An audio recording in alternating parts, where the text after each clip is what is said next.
So, again, good morning. Let's start with our next chapter revision, and that is chapter number 13. So, chapter number 13, one of the very important and lengthiest one, where on an average 15 to 20 marks you can expect. Now, you know that 15 to 20 marks, that too from part B, that is out of 35 marks portion. If this is the chapter of 15 to 20, you know the importance. I don't have to tell you that how important this chapter is. So basically, let's start with this. Let's see how much you remember. Can anyone just use your chat box and tell me all the licenses that you remember you learned from the chapter?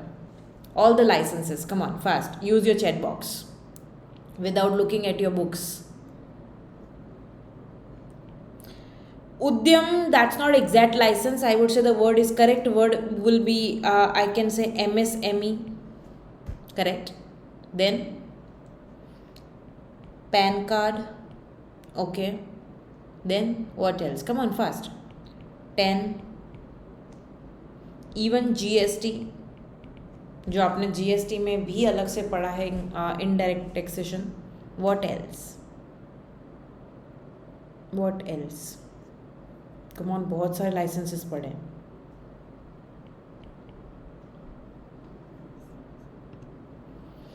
NSIC, ma'am, very true. Then what else? और क्या पढ़ा है?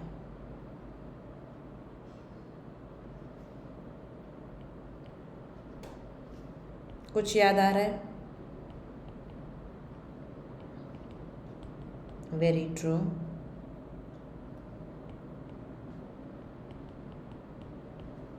Correct. Then what else?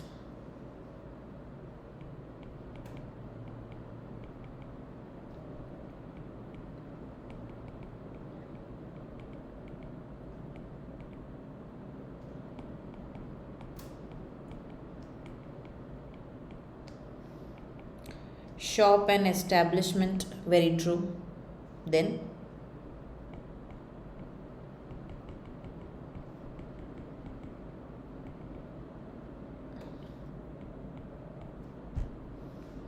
anything else? Anything else? कुछ याद आ रहा है ऐसा?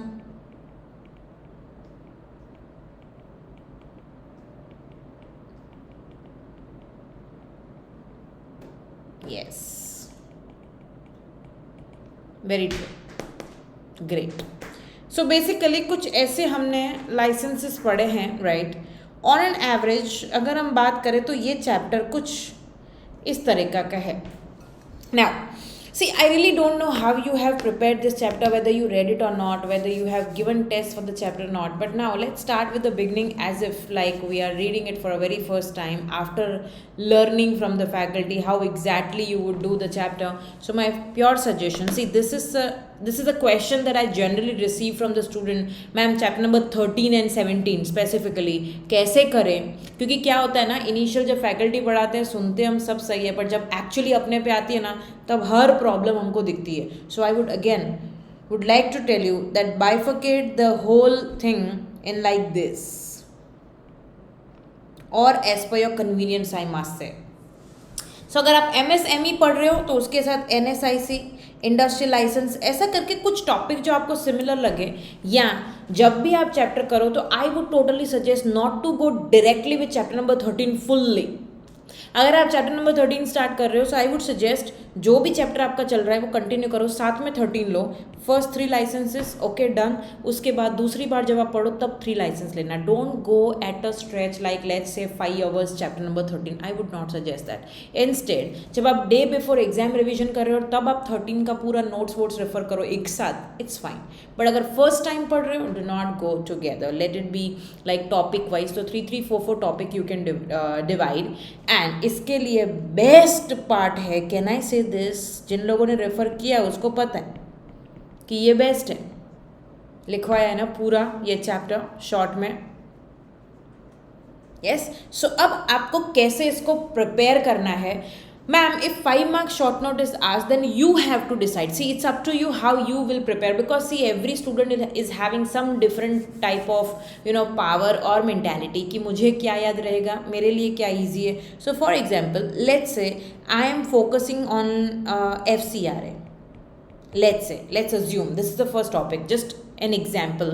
तो मैं यहाँ पे ऐसा कर सकती हूँ कि मैं यहाँ पे एलिजिबिलिटी टॉपिक को फोकस करना चाहती हूँ, प्रोसीजर फोकस करना चाहती हूँ, या वैलिडिटी, और अगर कुछ डॉक्यूमेंट्स भी आते हैं तो डॉक्यूमेंट्स की लिस्ट. ये आपको डिसाइड करना है कि आपका टॉपिक इतना होना चाहिए कि no doubt ma'am, in our books, in our notes, let's say it is of 5 pages, 6 pages, 7 pages, fine, but basically I would simply say आपका इतना पोर्शन होना चाहिए कि आप 5 मार्क्स का on an average 1 to 1.5 page लिख पाओ. I hope ये चीज़ मेक सेंस, दैट आपको ये चीज़ समझ में आ रहा है. जो क्वेश्चन आते हैं मैम इतना लंबा कंटेंट है, कई बार I receive question, ma'am the content is 5 pages, do I have to write this. Now this question itself is irrelevant. आपको भी पता है, मुझे भी पता है कि हम 5 पेज किसी भी क्वेश्चन का आंसर नहीं लिखने वाले हैं, right. And it's impossible, because if you try to, paper छूट जाएगा. तो आपको अपने एंड से उसको समराइज करना है. सो जब हम कोई बुक में पढ़ते हैं, उसका हैंड रिटन नोट जो होता है वो that is a kind of summary. So आपको कुछ याद होगा कि ये नोट हमने लिखी थी पूरी, करेक्ट. सो बेसिकली अब आपको कैसे फोकस करना है, कैसे याद रखना है. अब मुझे एक बात बताओ, FCRA दिमाग में आते ही अगर ये याद आ जाए कि ये चैरिटेबल इंस्टीट्यूशन के लिए है, ट्रस्ट सोसाइटी जो फॉरेन से कंट्रीब्यूशन रिसीव करने वाले हैं, उनके लिए एक लाइसेंस की बात है. कैन आई से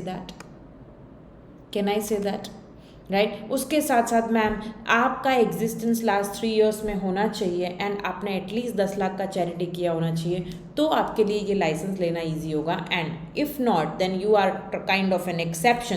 तो आपको मिनिस्ट्री की अप्रूवल से अगर लाइसेंस चाहिए तो बिल्कुल आप फिर भी लाइसेंस ले सकते हो. Along with that ma'am, to take the licence, how to actually apply, that is the procedure given in the topic. So you see, FCRA, the first point, how to apply for licence. Number 2, ma'am, how we can say I am eligible or not, eligibility criteria, and consideration by authority before giving license. So wherever you are applying, make sure authority ऐसे ही आपको license नहीं देगी, वो कुछ देखेगी उसके बाद देगी. So consideration and procedure. I would again say, can I say chapter number 13 is all about taking the registration, taking the license. तो आपके लिए हर टॉपिक में प्रोसीजर एकदम इम्पॉर्टेंट है. क्लियर. सी, एक बात मुझे बताओ, क्या ये चैप्टर, क्या ये टॉपिक हमको FCRA के बारे में कुछ सिखा रहा है? नहीं. FCRA के बारे में सीखना हो तो क्या ना, ऐसे ग्रुप 2 में पूरा चैप्टर है, what is foreign contribution, what is foreign hospitality. Can I say that? जिन लोगों ने पढ़ा है उनको पता है ग्रुप 2 में पूरा चैप्टर है मैम इकोनॉमिक लॉ में.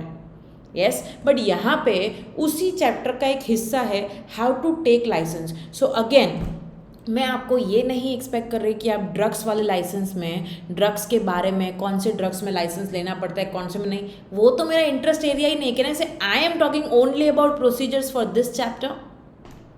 सो अगर आपको FCRA का कॉन्सेप्ट परफेक्टली पता है तो आपके आंसर टू द पॉइंट होंगे. फिर फॉरेन कंट्रीब्यूशन को अगर आप कुछ और बना दो और लिख के आओ, then it will be a problem. So you should know the exact procedures. आपको ये सारे टॉपिक की प्रोसीजर्स पता होना चाहिए. So this is about FCRA. First thing, any doubt, anything about FCRA?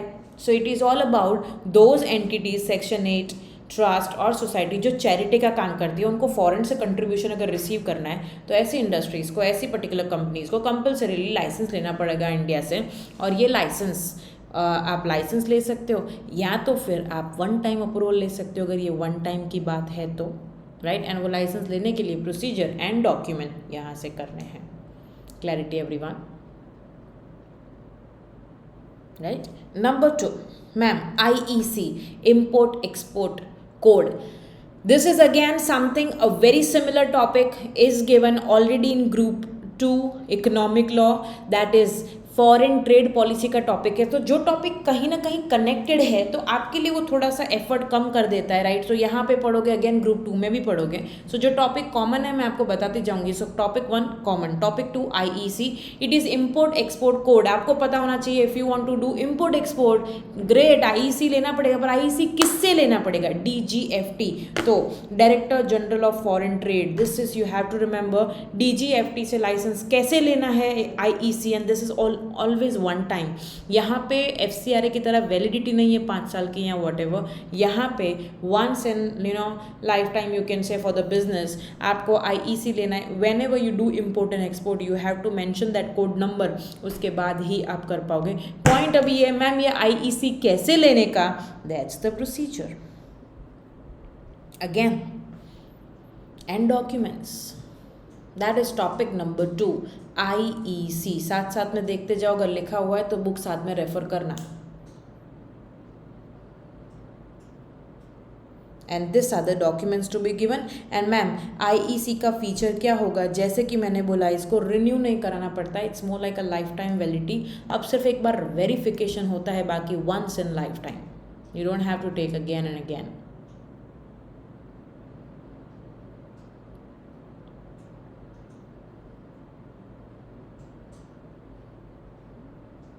And इसका दूसरा नाम आयात एंड निर्यात form, that is ANF, import export. Any question for first and second, जो दोनों ही कॉमन है। सो यहाँ पे आप अपनी बुक में कहीं ना कहीं अगर जगह है, जो ऑलमोस्ट लोग ग्रुप 2 1 2 साथ में ही देंगे, राइट। जो नहीं देंगे उनके लिए सिर्फ ये, जो दे रहे हैं वो साथ में कहीं ना कहीं बाजू में लिखो इकोनॉमिक लॉ, वहाँ पे भी आएगा।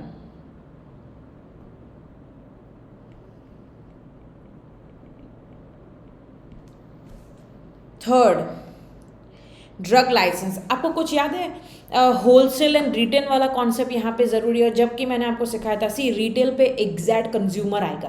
Consumer the one who is actually patient और a relative of patient who is just going to consume the drug, right, consume that medicine. तो कैन आई से आपके यहाँ पे एक केमिस्ट होना ज़रूरी है, फार्मेसी पढ़ा हुआ इंसान होना ज़रूरी है आपकी शॉप पे अगर आप रिटेलर हो तो, बिकॉज आपको पता होना चाहिए कौन सी दवाई किसको देनी है, right.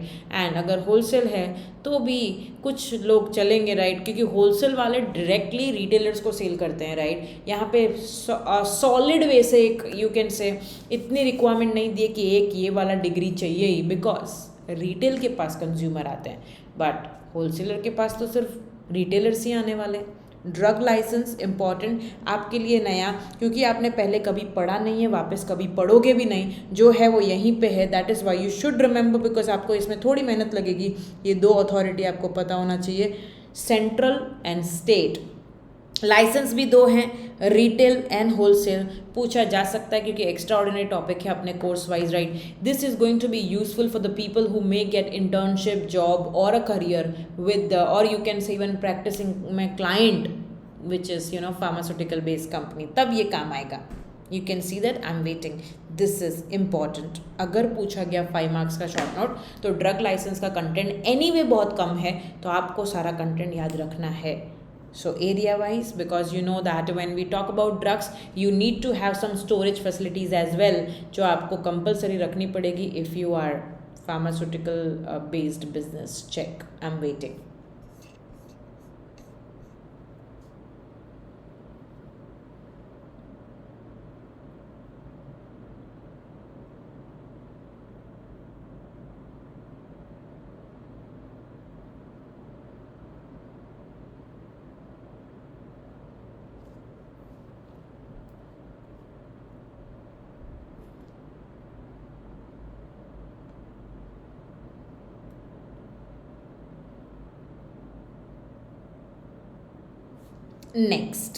Next is about FSSAI। यहाँ पे आपको याद हो तो मैंने आपको एक डेफिनेशन कराई थी, पेटी फूड। राइट, जिसका डेफिनेशन आपको कंपलसरी याद रखना पड़ेगा, जो बुक में से ही कराया था आपने ने। सो FSSAI का लाइसेंस अगेन यहाँ पे भी दो है, एक सेंट्रल लाइसेंस, एक स्टेट लाइसेंस। अगर आप लार्ज स्केल बिजनेस हुए तो आपको सेंट्रल लाइसेंस मिलेगा, अगर आप मीडियम या स्मॉल लेवल पे हुए तो आपको स्टेट लाइसेंस मिलेगा, और अगर मैं ऐसा बोलूँ एकदम पेटी लेवल पे हुए तो आपको लाइसेंस नहीं, सिर्फ नॉर्मल रजिस्ट्रेशन कराना है। ये लाइसेंस 1 to 5 ईयर्स हो सकते हैं, डिपेंड्स कि आपको कौन सा वाला लाइसेंस मिल रहा है। And petty food business operator, इसकी डेफिनेशन 3 मार्क्स में अलग से भी पूछी जा सकती है। This is important for this topic because again FSSAI is very common for so many practicing CS और CS who are doing job, because you know that आज की तारीख में आए दिन every single day we are seeing some restaurants opening, food companies, because हर business flop हो सकता है, फूड बिजनेस नहीं। That is what I can से।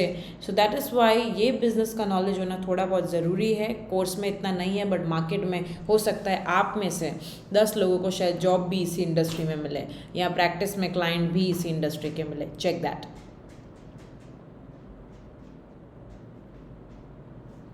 सो आप देख सकते हो यहाँ पे रजिस्ट्रेशन जो है वो पेटी फूड बिजनेस ऑपरेटर के लिए है, licence other than that.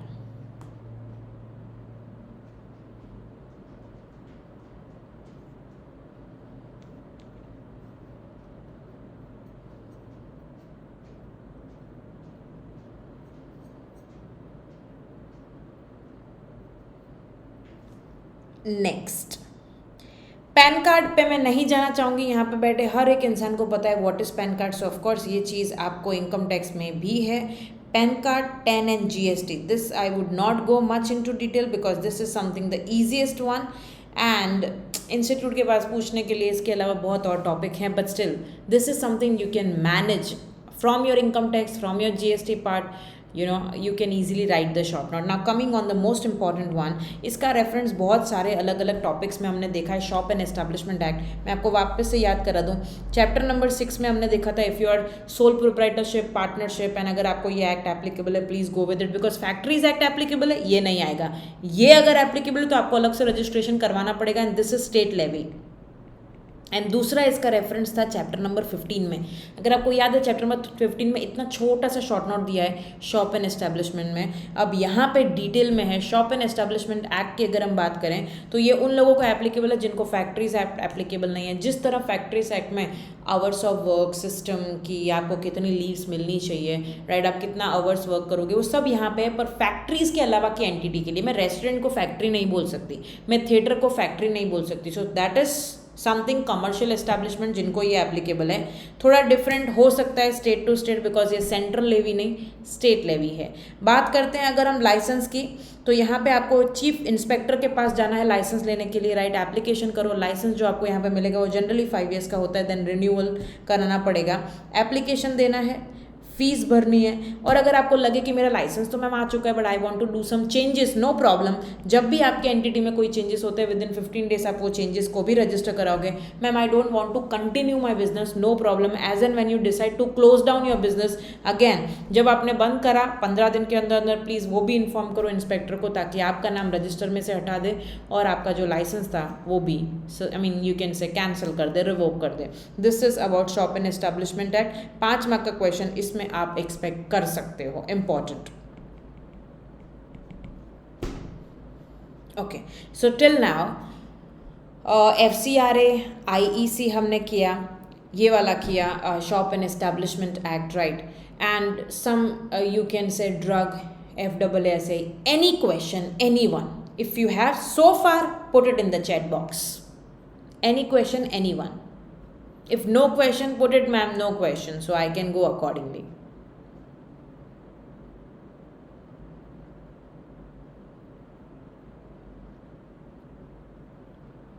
Because I'm planning to discuss bit more detail for MSME and NSIC because बाकी सब comparatively easy हैं.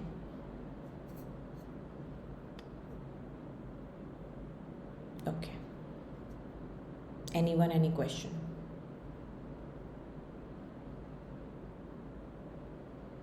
Okay.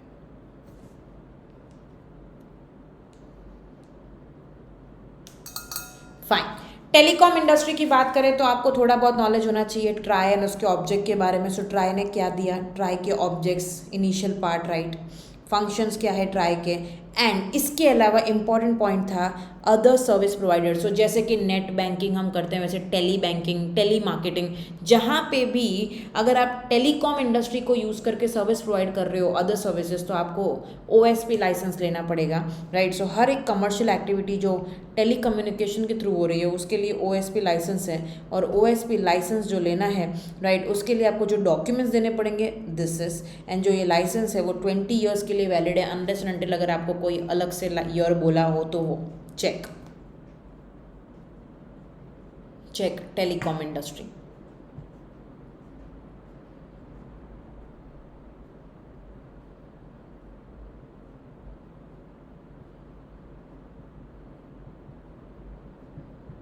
अगर इसमें पूछा गया तो 5 मार्क का ये शॉर्ट नोट भी पूछा जा सकता है अबाउट ट्राई। अगर ट्राई के बारे में पूछा गया है तो आप यहाँ से ट्राई से यहाँ से लेके यहाँ तक लिख सकते हो, इसको यूज़ कर सकते हो जो नोट्स हमने बनाई है। चेक।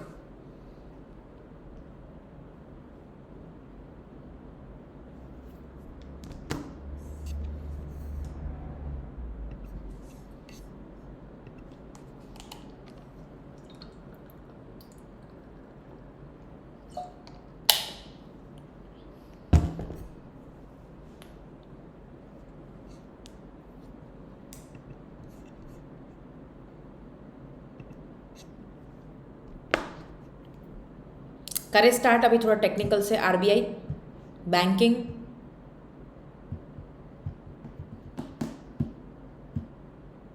ओके नाउ सी, अगर मैं बैंकिंग की बात करूँ तो मैंने पहले भी बोला है, अगेन मैं वापस बोलूँगी, यहाँ पे भी लिखा हुआ है चैप्टर नंबर 8 में ये चीज़ रिपीट में ऑलरेडी है, राइट, और चैप्टर नंबर 8 के अकॉर्डिंगली ही करनी है फॉर RBI। बैंकिंग का यहाँ पे दिया है, NBFC का नहीं दिया बिकॉज NBFC पूरा चैप्टर 8 में कवर्ड था।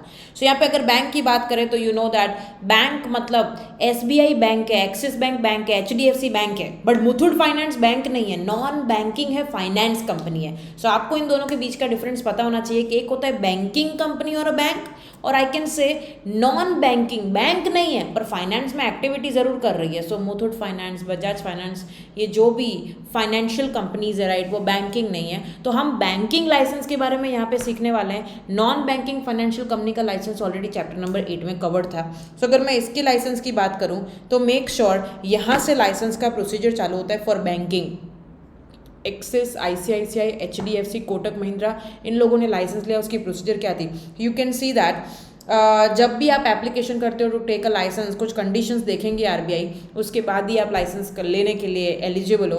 That is you are able to pay और रीपे और the deposits, you are not going to work against the interest of depositor, आपका जो मैनेजमेंट है वो प्रेजुडिशियल नहीं है, आपके पास एडिक्वेट कैपिटल स्ट्रक्चर है, आप पब्लिक इंटरेस्ट सर्व करोगे, आप हेल्पफुल होंगे बैंकिंग इंडस्ट्री के लिए, या एनी अदर कंडीशन जो RBI को सही लगे वो आपको फुलफिल करनी पड़ेगी, then only you will get the licence.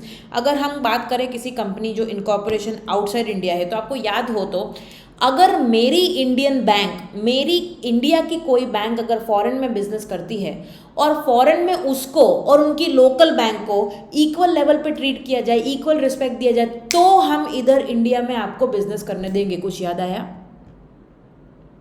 कुछ याद आया? It's like whatever treatment you give me I will give you. So अगर मेरी इंडियन बैंक को फॉरेन में अगर एग्जिस्टेंस है तो क्या उसको वो कंट्री की लोकल बैंक की इक्वालिटी के साथ ट्रीट किया जाता है कि भाई अलग से ट्रीट किया जाता है, भाई ये तो इंडिया की बैंक है, ये तो फॉरेन की बैंक है? ऐसा तो ट्रीट नहीं कर रहे ना। अगर ऐसा कर रहे तो हम भी यहाँ पे आपको ऐसा ही ट्रीट करेंगे। So if Indian banks are allowed to do business in outside India, right, without any discrimination, then only you will be able to have a business banking in India.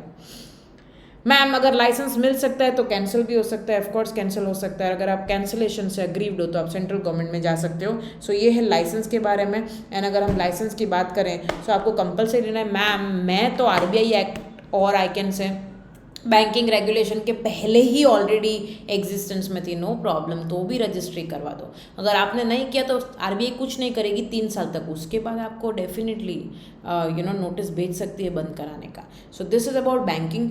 NBFC again chapter number 8 में covered है, ये सिर्फ banking के बारे में। कुछ ऐसा ही insurance के बारे में भी है। सो मैं पहले इंश्योरेंस पे जाना चाहूँगी।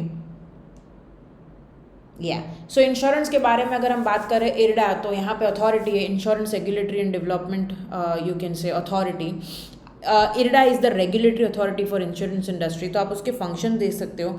फंक्शन यहाँ पे दो वे से दे रखे हैं, एक नॉर्मल इरडा के क्या फंक्शन है, और एक जब किसी इंश्योरेंस कंपनी के कॉन्टेक्स्ट में बात करें तो क्या फंक्शन है। सो ये हुए नॉर्मल ओवरऑल इंडस्ट्री को लेके, और किसी इंश्योरेंस बिजनेस की किसी कंपनी को रेगुलेट करने की बात करें तो सबसे पहले उनको लाइसेंस दिया जाता है, फिर इंश्योरेंस प्रोडक्ट उनकी अप्रूव की जाएगी, that is policies, for agents की अपॉइंटमेंट, इंश्योरेंस प्रीमियम क्या होगा, audit and miscellaneous. This are the functions of IRDA.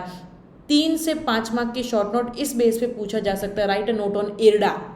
No procedure nothing, simple, write a note on IRDA. अगर पूछा गया है तो आपको इरडा के functions and this regulatory functions के बारे में लिखोगे, मोर देन इनफ। आपको पॉइंट वाइज लिखना है। चेक इरडा के फंक्शंस, फिर आते हैं प्रोसेस पे।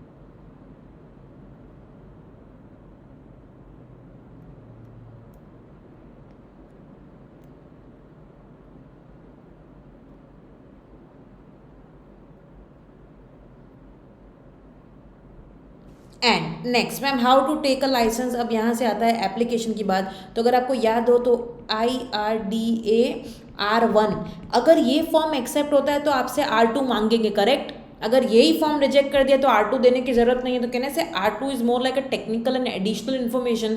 अगर R1 एक्सेप्ट हुआ तो R2 दे मांगेंगे, नहीं एक्सेप्ट हुआ तो वही बात खत्म, रिमेंबर।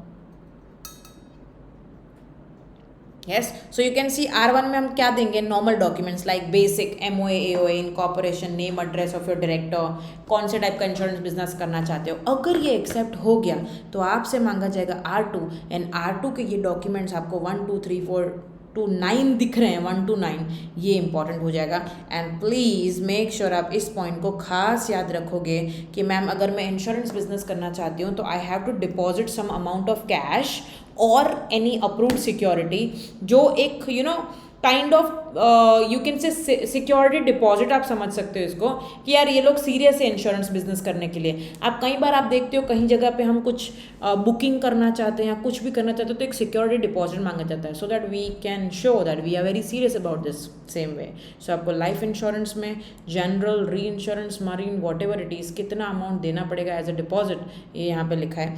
सेकेंड, आप इक्विटी कैपिटल कंप्लाई करोगे, copy of prospectus that whatever policies you are going to bring, statement of assured returns जो अपने क्लाइंट्स को दिखाते हैं कि आप ये वाली इंश्योरेंस पॉलिसी लो तो आपको इतना रिटर्न मिलेगा। Other than that actuary certificate, that is a valuer certificate. Marine life, you can से receipt of deposit 50,000 of each business, at least from each of the business of insurance you should receive 50,000 deposit. And अगर आपके यहाँ पे foreign partner है तो आपको MOU दिखाना पड़ेगा, what type of memorandum of understanding you have with that foreign partner, and वो फॉरेन पार्टनर इंडिया में जो इन्वेस्ट किया इंश्योरेंस में वो पैसा कैसे आया था। एंड लास्ट, एक बार ये सब चेक हो गया, इरडा सेटिस्फाइड है, आपको लाइसेंस दे देगी। और अगर लाइसेंस लगा कि सेटिस्फाइड नहीं, लाइसेंस नहीं देगी। अब आपको दो चीज़ें याद आनी चाहिए, लाइसेंस मिलने के बाद कुछ कांड किया तो लाइसेंस सस्पेंड हो सकता है या कैंसिल। सस्पेंशन जनरली 6 महीने तक चलता है। अगर आपने सस्पेंशन के ड्यूरेशन में अपने आप को नहीं बचाया, परमानेंटली कैंसिल हो जाएगा, और हो सकता है आपकी एप्लीकेशन फॉर वाइंडिंग अप भी डाल दी जाए। So you see suspension and cancellation, you can check, I'm waiting.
And next,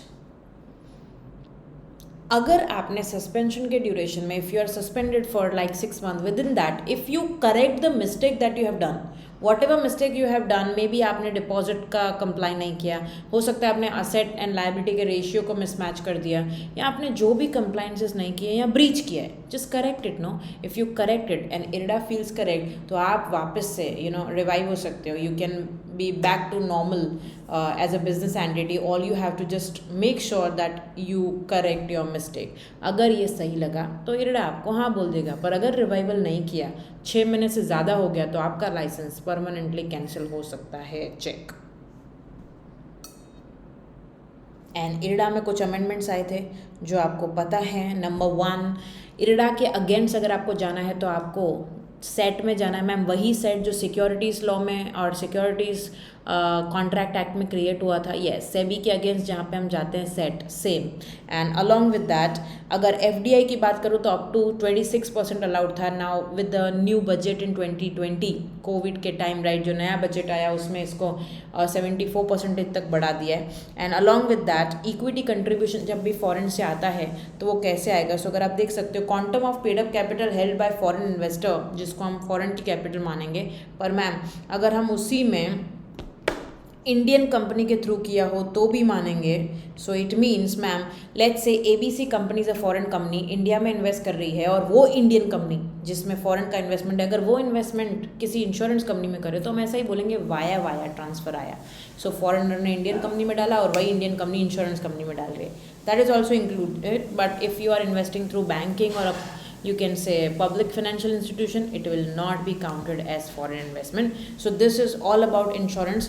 IRDA क्या है, प्रोसीजर क्या है, IRDA के फंक्शन क्या है, what about suspension, what about revival and cancellation, and last amendments. This is all about insurance, one of the lengthiest topic in chapter number 13. Any doubt, any question so far, you can put it in the chat box. I'm waiting. फिर मैं next पे जाऊँगी MSME part. अगर कोई question नहीं है अब भी बता दो चैट बॉक्स में.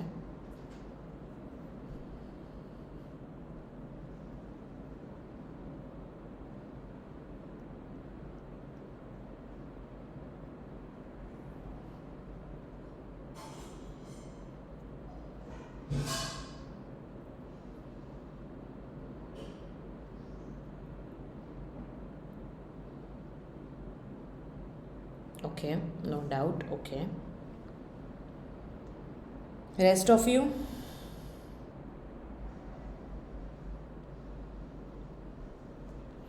Okay, fine. Most important topic which is relevant for this topic as well as I can say your other subjects, in somewhere it is related. And in this subject itself, if I talk about PIRP, याद आया, pre package insolvency resolution plan जो नया add हुआ, सो वहाँ पे भी हमारे लिए इम्पोर्टेंट है.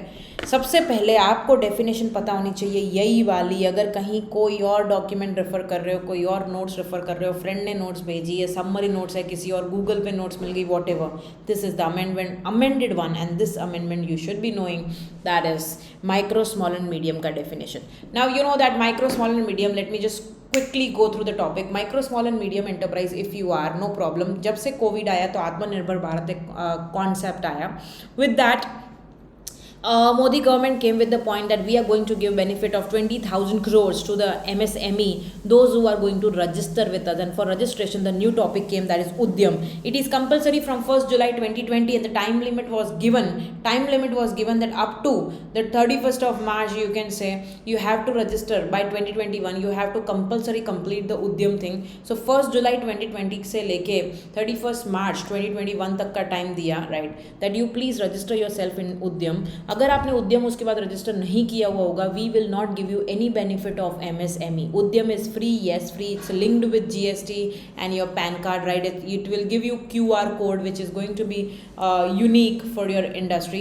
And if you are having a multiple products, you don't have to create different Udyam. It is just going to be one Udyam where you have to just give things on the self declaration basis. आपको किसी की signature नहीं लेके आनी है, but make sure आपका registration clarity के साथ होना चाहिए एज पर MSME का definition, that is micro, small and medium का turnover and investment limit.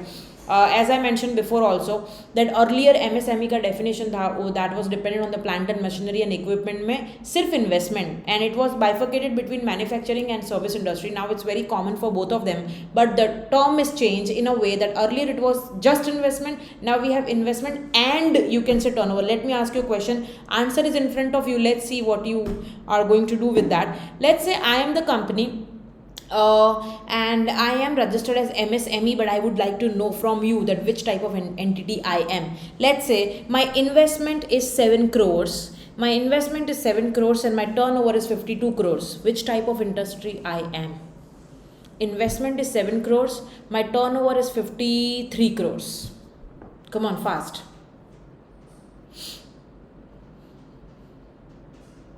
Okay. Come on, fast. My investment is 7 crores. My turnover is 53 crores. Which type of entity I am?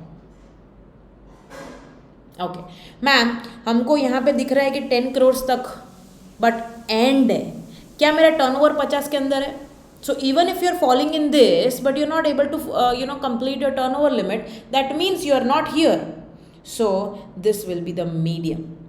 So दोनों ही condition fulfil करनी है. Yes. Along with that Udyam registration की कुछ condition है. You should be having Aadhaar, you should be having self declaration basis, online GST PAN card is compulsory. And जिन लोगों ने आधार उद्योग मेमोरेंडम ओल्ड वाला बिफोर उद्यम और मे बी एंटरप्रेन्योर मेमोरेंडम भरा होगा, no problem, you still have to re register compulsorily and it's free of cost. That is Udyam. Udyam की बात करें तो फीचर्स रिपीट में है. Ma'am who is eligible to become SSI और स्मॉल स्केल इंडस्ट्री और MSME? I would say every type of entity. Basically every type of entity can be MSME. All you have to check is I can be HUF, it can be public, private, HUF, whatever type of entity you are, doesn't matter. All I'm going to check is this. The moment you cross this limits, you are no more MSME. Then, ma'am benefits क्या होंगे? बहुत सारे benefit है पर इससे सबसे बड़ा benefit जो हमारा नेक्स्ट टॉपिक कनेक्टेड है NSIC. कहने से NSIC is nothing but a platform which is for small entity. क्योंकि पुराना है, MSME कॉन्सेप्ट बाद में आया था, स्मॉल पहले से था. तो स्मॉल कहने से इंक्लूड माइक्रो एनीवे. स्मॉल में माइक्रो आ गया. यस, हेलो, स्मॉल में माइक्रो आ गया, मीडियम नहीं आया. सो जो NSIC है, it's an organisation where you can register yourself if you are MSME. I would say sorry MSE, not MSME, MSE, micro और small. If you are one of them, you can register yourself on NSIC platform for the government purchase program where you will get a GP license. It's more like where I can sell my product to government because government has decided every year somewhat products would be purchased only from micro and small enterprises. And यहाँ पे मैं अपने आप को register कर सकती हूँ जहाँ पे मैं अपनी प्रोडक्ट डायरेक्टली गवर्नमेंट को भेज सकती हूँ. But to participate in that purchase programme I have to register myself and that is NSIC. Single point registration उसको बोलते हैं, जिसका दूसरा नाम है GP registration, GP certificate, that is government purchase certificate. That is valid for generally 2 years and then you have to go with the renewal. So let's see, this is like अगर आपका registration है तो आपको कुछ benefit मिलेंगे. जब भी आप माइक्रो या स्मॉल हो एंड कोई गवर्नमेंट का टेंडर आता है तो आपको टेंडर की कॉस्ट देने की जरूरत नहीं है.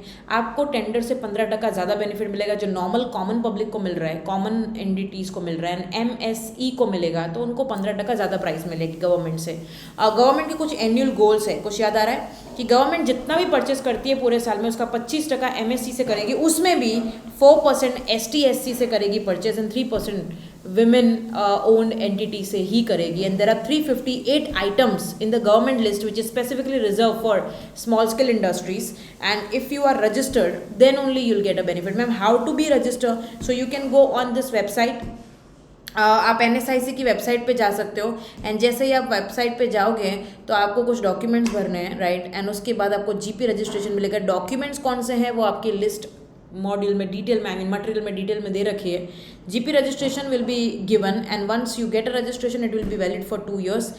मेक श्योर जो आपको बेनिफिट मिलेगी. मैम गवर्नमेंट मुझसे कितना परचेस करेगी? मेरे जैसे तो हज़ारों इंडस्ट्रीज रजिस्टर हुए हैं. So government has to consider each one of them, no. So government is going to give me benefit on the basis of this. Do you have plant and machinery? Yes. क्या आपने उसमें कोई decrease किया? No ma'am, it's a stable thing. Great. तो आपने अगर कोई decrease नहीं किया और आप एवरी ईयर कंटिन्यूली अपना टर्नओवर प्रॉफिट्स बढ़ा रहे हो, तो आपको लास्ट 3 ईयर्स का जो टर्नओवर है उसका हाईएस्ट जो होगा ना उसका 50% तक गवर्नमेंट परचेज करेगी। इतना बेनिफिट, इससे ज़्यादा मॉनेटरी बेनिफिट गवर्नमेंट नहीं देगी, because government have to cater so many like you. And अगर आपने अपना प्लांट एंड मशीनरी में डिक्रीज किया है वो भी मोर देन 10%, तो आपका जो रिटर्न है, मॉनेटरी लिमिट जो है गवर्नमेंट ने वो थोड़ी रिड्यूस में रखी है। सो अगर आप प्रॉफिटेबल हो 50, मैम हर साल में मैं प्रॉफिटेबल नहीं हूँ 40, 30 एंड 20, जो हम पढ़ चुके हैं, सीख चुके हैं, you can still check. MSME जितना टफ लगता है उतना है नहीं, अगर एक बार डिटेल में शांति से पढ़ लो। So this is one of the easy topic. Yes, it's more technical where you will have so many topics to remember about purchase, about reservations etcetera. Check, I am waiting.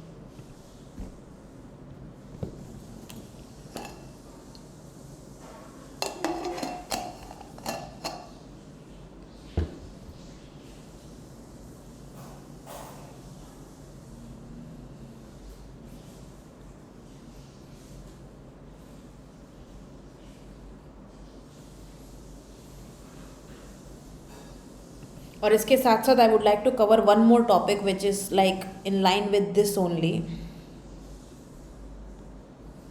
And that is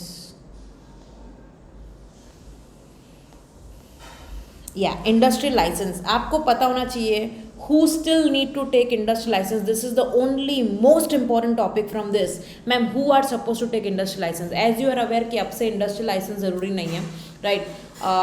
MSME आने के बाद, उद्यम आने के बाद ये licence ज़रूरी नहीं, but only for large industry, some industries who are who want to create some items which are specifically reserve for other industry, और जो लोकेशन है, राइट, आप लोकेशन जो है इंडस्ट्रियल नहीं है मैम, समवेयर रेसिडेंशियल आ रहा है, ऐसा कोई सिचुएशन है तो आपको रजिस्ट्री करानी है, अदरवाइज आपको इंडस्ट्रियल लाइसेंस नहीं लेना है। 3 to 5 marks question can be asked, who is suppose to take industrial licence? So majority of industries are exempted except this 3, check. इसके अलावा कॉपीराइट, पेटेंट, उसकी प्रोसीजर है नॉर्मल, ESOP, राइट, और I can say provident fund, that's again a part of chapter number 17 also. So this is something I wanted to repeat or revise for chapter number 13. This is from my side. As I mentioned, every chapter generally take revision of 15 to 20 minutes. You see, I have recorded specifically this one for 42 minutes already. Check.